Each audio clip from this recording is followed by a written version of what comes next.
ये आज जो है हम कलेक्टर मैडम को एक ज्ञापन देके ये बताना चाह रहे हैं कि हमारे हिंदुस्तान में जो है जिस तरीके से पॉलिटिक्स और राजनीति हो रही है उसका शिकार जो है वो सारे देशवासी बन रहे हैं।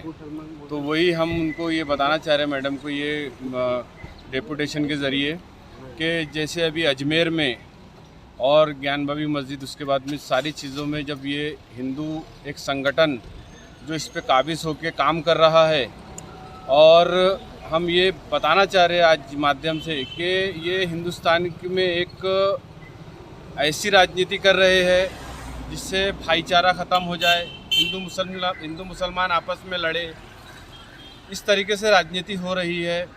अभी अजमेर का अभी हाल ही में देखा होगा आपने कि अजमेर की दरगाह में इनने कोई संगठन है, हिंदू संगठन, उसने दावा करा कि वहाँ पे पहले मंदिर था। तो हर जगह ये दावा कर रहे हैं कि यहाँ मंदिर था, यहाँ मंदिर था, यहाँ मंदिर था।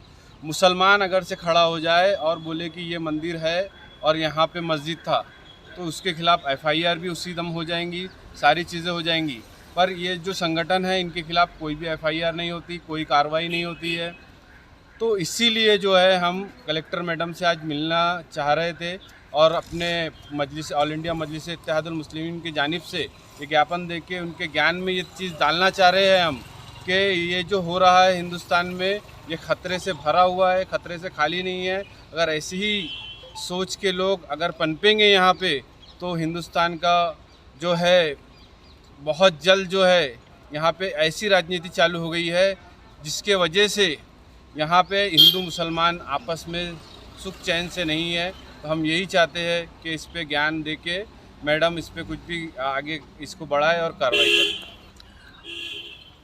हमारी सारी टीम ऑल इंडिया मजलिस इत्तेहादुल मुस्लिमीन के जानिब से कलेक्टर साहिबा को आज एक मेमोरेंडम देने आई है, जो कि आरएसएस, बीजेपी, वीएचपी ये सारे संगठन जो है एक तरीके से इन्होंने हिंदुत्व टेररिस्ट की गैंग पूरी इंडिया में खड़ी कर दी है। और आज जो मेन मुद्दे हैं कि बेरोज़गारी है, महंगाई है, हर तरह से आम इंसान पर बोझ पड़ रहा है, उन चीज़ों का इनके पास जवाब नहीं है। और उसलिए उन मुद्दों को हटाकर ये जो बहके हुए नौजवान हैं और बहकी हुई जो एक मेजॉरिटी बन गई है उनको हिंदू मुस्लिम करने पर ये मजबूर कर रहे हैं। और उन्होंने ये सबसे बड़ा हथियार उठा लिया है। पहले बाबरी मस्जिद जब गिराई ढाई गई थी और उसके बाद जब रूल आया था कि इसके बाद कोई भी रिलीजियस बिल्डिंग पर कोई और कम्युनिटी अपना जो दावा है वो पेश नहीं करेगी, मगर ज्ञानवापी मस्जिद अभी एग्ज़ाम्पल है। और उसके पहले काफ़ी जगह इन्होंने कोशिशें की है, कुतुब मीनार तक के इन्होंने नहीं छोड़ा है, मथुरा की मस्जिदों पर इन्होंने हमला करने की कोशिश की है, और भी बहुत सी जगह है, बहुत सी मस्जिदें जहाँ पर ये दावा करने की कोशिश कर रही है। अब ज्ञानवापी मस्जिद में इनको एक बहाना मिल गया है कि एक फवारा था और वो फवारे की शक्ल एक तरीके से शिवलिंग की तरह है। तो वो शिवलिंग, एक फवारे को शिवलिंग बताकर अब उस मस्जिद पर ये दावा करना चाहते हैं, जो कि बिल्कुल गलत है। और सिर्फ एक जो छोटा सा उनका ग्रुप है उनको छोड़कर सारे लोग, सारा हिंदुस्तान ये कह रहा है कि वो मस्जिद थी, पहले से मस्जिद थी और इंशाल्लाह वो मस्जिद ही रहेगी। ये सिर्फ आरएसएस और बीजेपी को अब 2024 का मुद्दा बनाना है, जिसकी वजह से ये बार बार एक पर्टिकुलर कम्युनिटी को टारगेट कर उनके ऊपर बार बार हमला करते हैं। और बेवकूफ़ वो लोग हैं जो इनके बहकावे में आते हैं और इंडिया की जो पीस और हारमनी है उसको ये दाव पर लगा देते हैं। और इसीलिए आज हम कलेक्टर ऑफिस में आए हैं और कलेक्टर साहिबा से हमारी रिक्वेस्ट है कि जो हम रिक्वेस्ट और मेमोरेंडम उनको दे रहे हैं तो उसके ऊपर वो जल्द से जल्द एक्शन ले।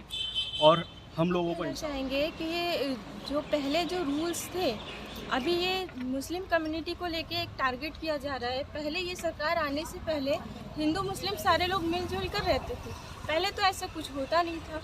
और जब एक बार 1947 में जो रूल्स आ गए, जो धार्मिक स्थल जैसे रहने थे वैसे ही रहेंगे, ये एक बार लॉ में आ चुका है। बाबरी मस्जिद का जो हुआ था उसमें 1992 में जो एक लॉ आया था कि इसमें हमें आगे किसी भी धार्मिक स्थल को कुछ हानि नहीं पहुंचाई जाएंगी, जो जैसा है, चाहे मंदिर हो तो मंदिर रहेगा, मस्जिद हो तो मस्जिद रहेगी, तो फिर एज इट इज़ रहेगा। तो अब ये क्यों हो रहा है? ये तो उस जो लॉ है, जो उस कानून का उल्लंघन है, ऐसा क्यों हो रहा है?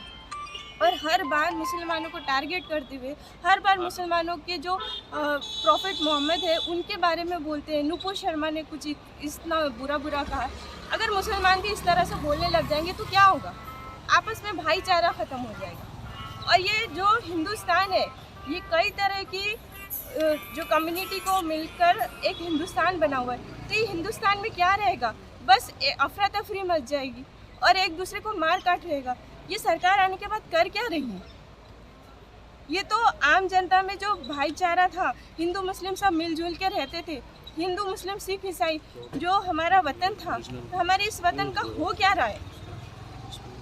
हमारी यही अपील है कलेक्टर साहिबा से कि इस पर, ये नुपुर शर्मा पर कड़ी से कड़ी कार्रवाई की। जो बीजेपी की प्रवक्ता है और लीडर है, उसने जो हुजूर सल्लल्लाहु अलैहि वसल्लम की शान में जो गुस्ताखी करी है, उसके खिलाफ़ में सरकार ने और हमारे राष्ट्रपति को हम लोग ज्ञापन दे रहे हैं कि उसके खिलाफ़ में सख्त कार्रवाई की जाए। और जिससे हमारी भावनाओं को आहत पहुँचाई उसने। आज शरद पवार मंत्री है, उनके ऊपर में अगर कोई कुछ बोल देता है तो लोग ताली कूद देते हैं।